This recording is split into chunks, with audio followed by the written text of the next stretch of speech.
असहाब कहफ के वाक़या के अंदर बहुत सारी हिकमतें और इबरतें हमारे लिए मुज़मर हैं। पहली बात तो ये है कि पता चला कि जो लोग अपना ईमान बचाने की कोशिश करें, अल्लाह उनकी मदद फरमाता है। वो अपना दीन और ईमान बचाने के लिए वहाँ निकले तो अल्लाह ने उनकी मदद फरमाई और उनको बचाया। दूसरा ये कि एक कुत्ता अगर अल्लाह के नेक बंदों की इरादत अपने दिल में बिठा ले, अल्लाह उसे भी अपनी कुदरत की निशानी बना देता है। तो अगर कोई बंदा मोमिन अल्लाह के नेक बंदों की मोहब्बत अपने दिल में रखे तो उसे खुदा ताला क्या कुछ नहीं अता फरमाएगा। और ये भी इसमें हिदायत है हमारे लिए कि क़यामत का आना बरहक है। जो रब 309 साल के बाद उनको उठा सकता है वो दुनिया को दोबारा भी जिंदा फरमा सकता है। तो ये वाक़या असहाब कहफ का तज़किरा हुआ, इसलिए इसको सूरह कहफ कहा जाता है। और सूरह कहफ के अंदर अल्लाह ताला ने ज़ुल्करनैन बादशाह का भी जिक्र फरमाया है। और पिछले दरस में आपने सुना था कि यहूद ने 3 सवाल किए थे कि रूह की हकीकत क्या है और ज़ुल्करनैन कौन था और ये कि वो गार वाले साथी कौन थे। तो उन्होंने कहा था कि 2 सवालों का जवाब देंगे, एक का नहीं देंगे। अगर ऐसा हो तो वाकई अल्लाह के सच्चे रसूल हैं।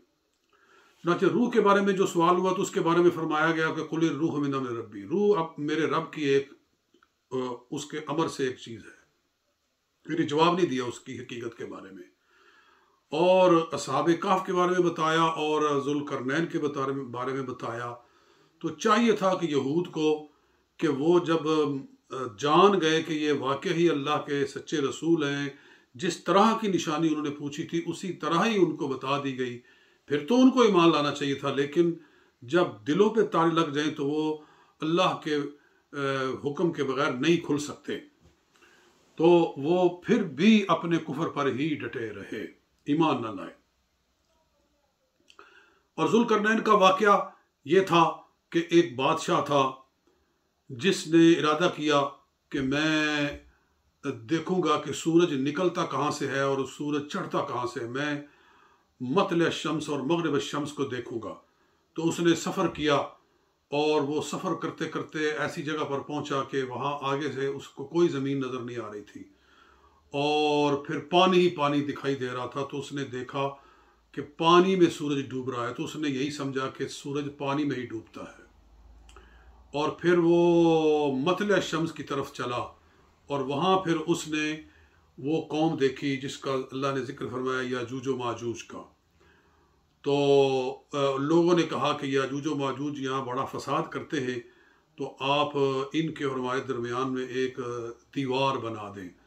तो वो अल्लाह ताला फरमाता है कि मतल शम्स की तरफ चला, मगरिब की तरफ चला और फिर उसके बाद फिर उसने जुनूब का रास्ता इख्तियार किया तो वहाँ याजूज व माजूज नजर आए थे।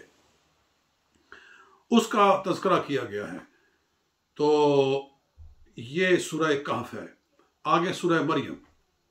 सूरह मरियम में सैयदा मरियम रज़ी अल्लाह ताला अन्हा का ख़ुसूसन जिक्र किया गया है उसके दूसरे रकू के अंदर, इसलिए इसको सूरह मरियम कहा गया है। वैसे इसके पहले रकू के अंदर ज़करिया अलैहिस्सलाम को अल्लाह ताला ने बुढ़ापे में जो बेटा अता फरमाया उसका जिक्र मुबारक है। फिर मरियम के दूसरे रकू में सैयदा मरियम को जो अल्लाह ताला ने बग़ैर शौहर के हज़रत ईसा अलैहिस्सलाम की शक्ल में बेटा अता फरमाया उसका यहाँ तज़किरा है। यहाँ एक बात कह दूँ कि आपने माँ की गोद में कलाम किया, आपको अल्लाह ने बग़ैर शौहर के यानी बग़ैर बाप के पैदा फरमाया, अपनी निशानी बनाया। और जब वो पैदा हुए थे तो अल्लाह की कुदरतों का ज़ुहूर शुरू हुआ कि अल्लाह ताला फरमाता है कि उनके लिए ज़मीन से चश्मा निकाल दिया गया और कहा अल्लाह ताला ने कि हुज़्ज़ी इलैकी बिजिज़्इन नख़लति तुसाक़ित अलैकी रुतबन जनिय्या, कि ए मरियम, इस खुश्क तने को जिसके नीचे तुम बैठी हुई हो हिलाओ तो ये ताज़ा खजूरें बरसाएगा। यानी इस पर खजूर कोई नहीं, लेकिन आपके हाथ लगाने से वो हरा भरा हो जाएगा और उस पर से खजूरें बरसेगी।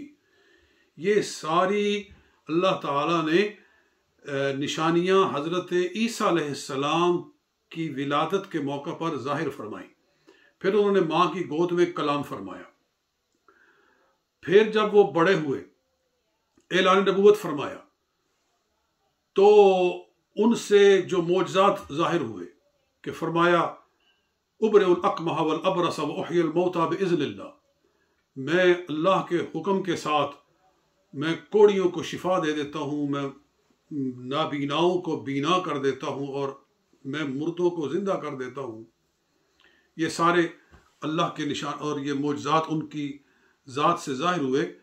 इसमें हमारे लिए हिदायत क्या है कि अगर कोई शख्स कहता है कि मैं मसीह मसीह हूँ, मैं ईसा अलैहिस्सलाम जैसा हूँ, बल्कि एक कदम आगे बढ़कर कहे कि ईसा ही हूँ, तो फिर उससे पूछा जाना चाहिए कि तुझ में और ईसा अलैहिस्सलाम में क्या मुमासलत है, कौन सी वजह तशबीह है तुम्हारे अंदर। मिर्ज़ा ग़ुलाम अहमद क़ादियानी ने कहा कि वो जो हदीसों में आया है कि लयूशिकन्ना यंज़िल फ़ीकुम ईसा इब्न मरियम, करीब है वो ज़माना कि तुम्हारे अंदर ईसा इब्न मरियम उतरेंगे, हकमन आदलन, हाकिम आदिल बनकर, यक्सिरुस सलीब व यक़्तुलुल खिंज़ीर व यफ़ीज़ुल माल हत्ता ला यक़बिलहु अहदुन, कि खिंज़ीर को कत्ल करेंगे और सलीब को तोड़ेंगे और इतना माल बहाएंगे कि कोई कबूल नहीं करेगा। और दीगर उनके बारे में हज़ूर अलैहिस्सलाम ने निशानियाँ बयान फरमाई कि जब ईसा अलैहिस्सलाम दोबारा आएंगे तो क्या सिफ़ात लेकर आएंगे और किस शान के साथ आएंगे, वो सारा बयान हुआ है बुखारी में, मुस्लिम में, अबू दाऊद में, इब्न माजा में, पूरी सिहासिता में और गैर सिहासिता में ये हदीसें भरी पड़ी हैं। तो मिर्ज़ा ग़ुलाम अहमद क़ादियानी ने कहा कि वो जिस ईसा इब्न मरियम के बारे में कहा गया है, जिसकी बशारत दी गई है, वो मैं हूँ, मैं हूँ। आज जितनी उसकी किताबें हैं मिर्ज़ा क़ादियानी की, यानी वो जो 23 जिल्दों का सेट है रूहानी ख़ज़ाइन है, उसके हर वर्क के ऊपर, सरे वर्क के ऊपर और पहले उसके यानी ऊपर उसके बाहर उसके यही लिखा होता है कि मसीह मऊद व महदी माहूद। मसीह मऊद, मसीह मऊद यानी वो मसीह जिसका वादा किया गया है, हजूर सल्लल्लाहु अलैहि वसल्लम ने जिसके बारे में वादा फरमाया कि वो आने वाला है, वो मैं हूँ। तो हम पूछते हैं कि तू कैसे है? वो कहता है कि मेरी सिफात बैन ही वही है, इसलिए मुझे ही ईसा इब्न मरियम कहा गया है, मुझे ही ईसा इब्न मरियम कहा गया है।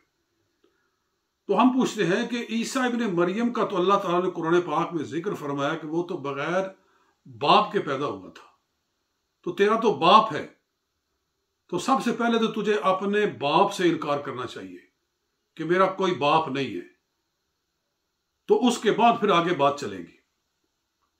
और फिर हजरत ईसा ने माँ की गोद में कलाम फरमाया, यह सूरह मरियम बयान फरमाया गया है।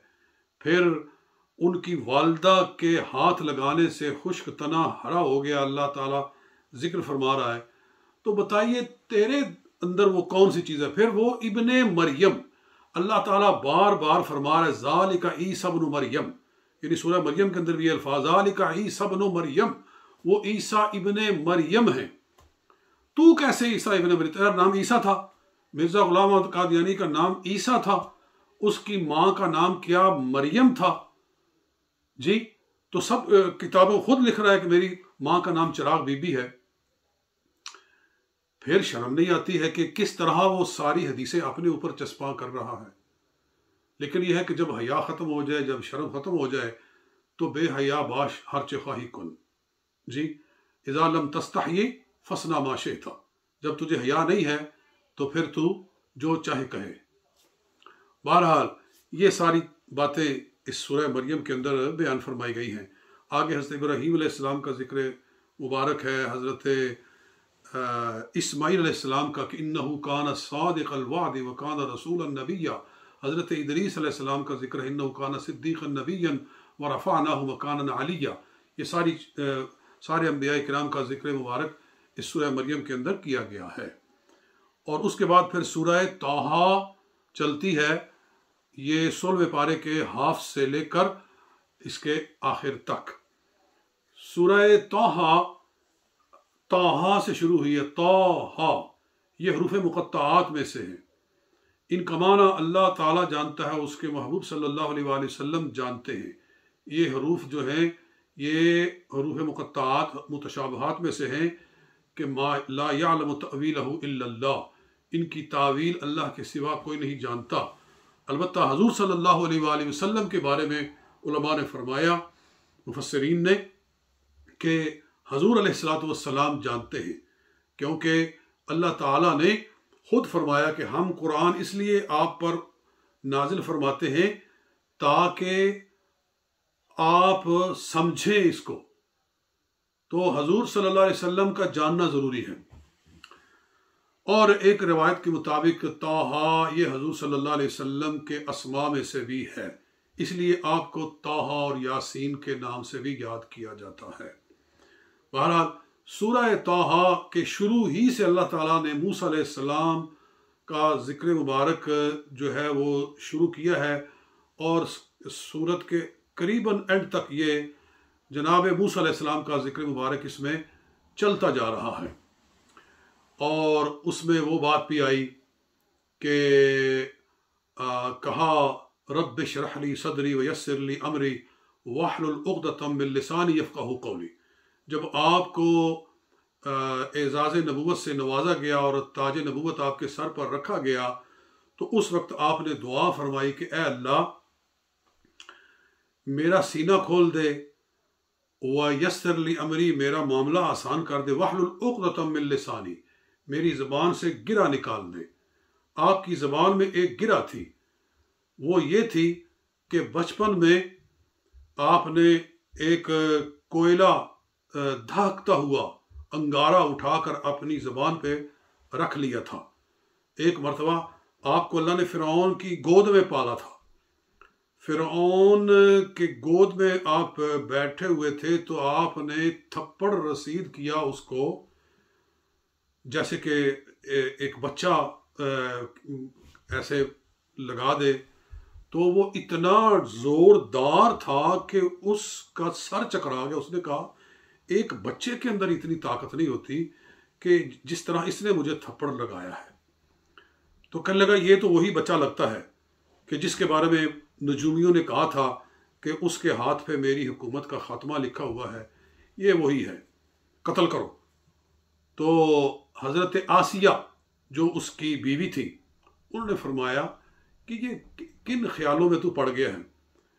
कहने लगा अच्छा, अगर ये जानना है कि ये कोई गैर मामूली बच्चा है या आम बच्चा है, तो इसके सामने मैं सोने की एक डली रखता हूँ और साथ में एक दहकता हुआ अंगारा रखता हूँ। अगर तो ये आम बच्चा ही हुआ, जैसे नासमझ बच्चे होते हैं, तो वो हो सकता है कि अंगारे को पकड़ ले, और अगर ये समझदार हुआ तो फिर ये उसको हाथ नहीं लगाएगा। तो रिवायात में है कि अल्लाह ताला ने जिब्रील अमीन को भेजा और उन्होंने उनका हाथ खुद अंगारे की तरफ कर दिया और उठाकर उन्होंने उंगली अपनी ज़बान पे रख लिया। ज़बान जल गई और तब से लेकर एक लुकनत पैदा हो गई थी। जब आप बड़े हुए, जब आप बोलते थे, तो उसमें बोलते हुए कहीं थोड़ी सी रुकावट आ जाती थी। उसके लिए आपने दुआ फरमाई कि या अल्लाह, अब मैं जब तेरा पैगाम लेकर लोगों के पास जा रहा हूँ, तो जब मैं तेरा कलाम पढ़कर लोगों को सुनाऊंगा और तेरा पैगाम लोगों तक पहुँचाऊंगा, तो कहीं ऐसा ना हो कि लोग मेरी लुकनत का मजाक उड़ाएं और मेरे लिए मुश्किल बन। इसलिए फरमाया यस्सिर ली अमरी, मेरा मामला आसान फरमा। तो अल्लाह ताला ने फ़ौरन उनकी ज़बान को दुरुस्त कर दिया और लुकनत ख़त्म कर दी। यहाँ से एक सबक मिलता है कि अल्लाह ताला पैगंबर को कोई ऐसा मर्ज नहीं लाहिक फरमाता, रसूलों को कोई ऐसा ऐब नहीं उनको लाहिक करता कि जो उनकी अजमत में तखफीफ पैदा करे और लोग उसकी कोई नकल उतारे या ठट्ठा करें। अल्लाह ताला पैगंबरों को इससे बहुत बुलंद रखता है और होना भी चाहिए। मैं मिसाल देता हूं कि एक हुकूमत का जो सफ़ीर होता है, किसी मुल्क में जाकर अपने मुल्क की रिप्रेजेंटेशन करता है, क्या कभी देखा गया है कि किसी ऐसे शख्स को सफ़ीर बनाकर भेजा गया हो कि लंगड़ा हो जी, काना हो, अंधा हो और उसमें कोई ज़ाहिरी ऐब हो कि लोग उसको देखकर मजाक करें? जब कोई बादशाह दुनिया का पसंद नहीं करता कि उसके सफ़ीर के अंदर कोई ज़ाहिरी ऐब हो, तो कैसे मुमकिन है कि अल्लाह रब्बुल इज़्ज़त अपने रसूलों के अंदर कोई ऐसा ऐब रखे और फिर लोगों तक दीन ना पहुंच सके और ठट्ठा करके लोग जहन्नम में जाएं। अल्लाह ताला तो लोगों को जहन्नम से बचाकर जन्नत की तरफ लाने वाला है, तो ऐसा हो ही नहीं सकता। हज़रत मूसा अलैहिस्सलाम के ज़बान में पहले था, लेकिन जब ऐलान नबुव्वत फरमाया तो साथ ही में उसको ख़त्म कर दिया। तो यहां से ये बात क्लियर हो जाती है। बहरहाल ये वाक़या यहाँ जिक्र फरमाया गया है। और एक और बात भी आगे चल के मैं करता हूँ, इसमें वो बड़ी ख़ास है। वो ये है कि जब आप अपने भाई हज़रत हारून अलैहिस्सलाम को कौम में छोड़कर गए कि इनका हिसाब रखना, इनकी निगरानी रखना, और आप कोह तूर पर तशरीफ़ ले गए तो पीछे उन्होंने बछड़े की पूजा शुरू कर दी। जब मूसा अलैहिस्सलाम वापस आए तो कौम को देखा कि बछड़े को पूज रही है, तो आपको गुस्सा आया और आपने हज़रत हारून की दाढ़ी पकड़ ली और सर के बाल पकड़ लिए। तो अल्लाह ताला फरमाता है कि उन्होंने कहा, ला तअख़ुज़ बिलिह्यती वला बिरासी इन्नी खशीतु अन तक़ूल फ़र्रक़्त बैन बनी इसराईल वलन तरक़ुब क़ौली। ए मूसा अलैहिस्सलाम, मेरी माँ जाए, या बना उम्मा, ए मेरी माँ जाए, ला तअख़ुज़ बिलिह्यती वला बिरासी, मेरा सर छोड़े, मेरी दाढ़ी छोड़े। यहाँ से इशारा मिलता है कि हारून अलैहिस्सलाम की दाढ़ी मुट्ठी बराबर थी, कि मुट्ठी में आती थी। और रसूलुल्लाह सल्लल्लाहु अलैहि वसल्लम ने फरमाया कि 10 चीज़ें वो हैं जो अंबियाए किराम की वो फितरत है जिस पर अल्लाह ने तख्लीक फरमाई है। अशरुम मिनल फितरती, सही मुस्लिम की हदीस है, अब्दुल्ला इब्न उमर इसके रावी हैं कि 10 चीज़ें फितरत में से हैं। उसमें से ये भी इरशाद फरमाया कि कस्सुश्शवारिबी व इफ़ाउल लुहा, कि मूछों का बस्त करना और दाढ़ी का बड़ा करना, दाढ़ी का बढ़ाना। तो दाढ़ी कितनी बढ़ाई जाए, इतनी कि कम अज़ कम मुट्ठी में आए। और ये तमाम अंबिया किराम का यही उनका हुलिया था और यही उनकी सूरत मुबारका थी। तो यही हजूर सल्लल्लाहु अलैहि वसल्लम की दाढ़ी शरीफ थी। लिहाजा मोमिन को चाहिए कि मुट्ठी के बराबर दाढ़ी रखे, और अगर नहीं रखता है तो वो गोया एक ऐसी सुन्नत को तर्क करता है कि जो शायरे इस्लाम में से है, यानी इस्लाम की निशानियों में से है। जैसे मस्जिद जहाँ नज़र आए तो पता चलता है कि यहाँ मुसलमान हैं, उसके मीनार और उसका मेहराब, ये शायरे इस्लाम में से है।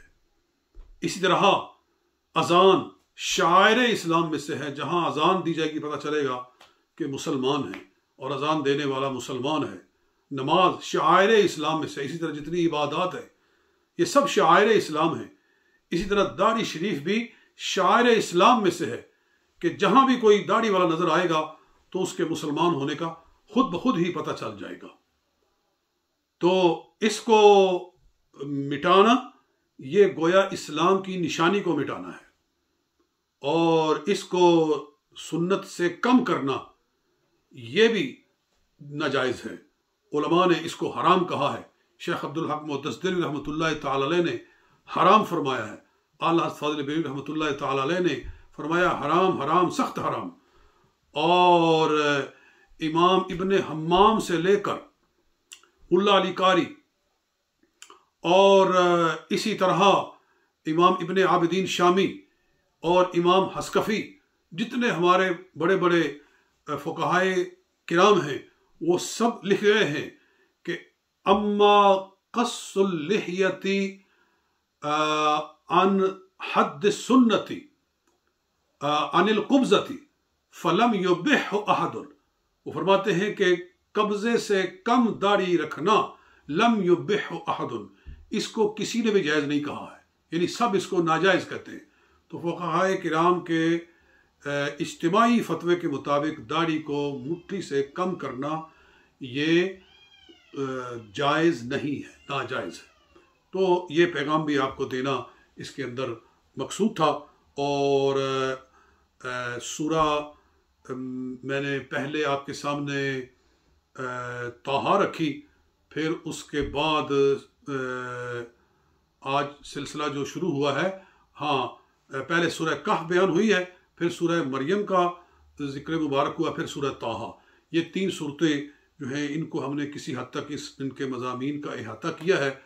मौला पाक से दुआ है अल्लाह ताला हमें कुरान से मोहब्बत अता फ़रमाए और हमें कुरान पाक पढ़ने, सुनने, अमल करने और उसका पैगाम लोगों तक पहुँचाने का जज्बा नसीब फ़रमाए। व मा अलैना इल्लल बलागुल मुबीन।